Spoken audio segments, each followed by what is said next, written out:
Vegetables. Maximum இந்த நான்வெஜ்ல beef so இன்னும் பார்த்தீங்கன்னா அதில நெறைய ஹை ஃபேட் ஃபுட்டு தான் வந்து மார்னிங்ல வெறும் அதாவது அவங்க மேபி கார்போஹைட்ரேட்ஸ் ஆட் பண்ணாம இருக்கலாம். பட் அவங்களுடைய அந்த டோட்டலுடைய அந்த ஃபுட் கன்டென்ட் பார்த்தீங்கன்னா, இந்த மாதிரியான ஹை ஃபேட் இருக்கக்கூடிய ஃபுட்டா தான் இருக்கும்.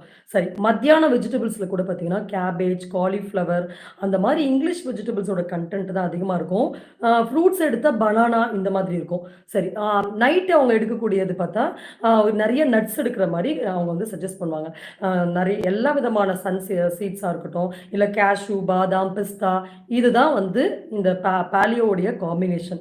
இது எடுத்து நெறைய பேர் எவ்வளோ வெயிட் லாஸ் பண்ணியிருக்கோம், சுகர் குறைச்சிருக்கோம் அப்படின்லாம் வந்து நம்ம கேள்விப்பட்டுருக்கோம். அது வந்து உண்மையாகவே இருக்கலாம். நம்ம ஏற்கனவே சொன்ன மாரி, எக்ஸர்சைஸ் பண்ணி வெயிட் லாஸ் பண்ணும்போது கழிவுகள் வெளிய வந்ததா? இல்ல ஒரு இடத்துலருந்து ஒரு இடத்துக்கு உருமாற்றம் பெற்றதா? அப்படிங்கிறது தான் அதுல முக்கியமான விஷயம்.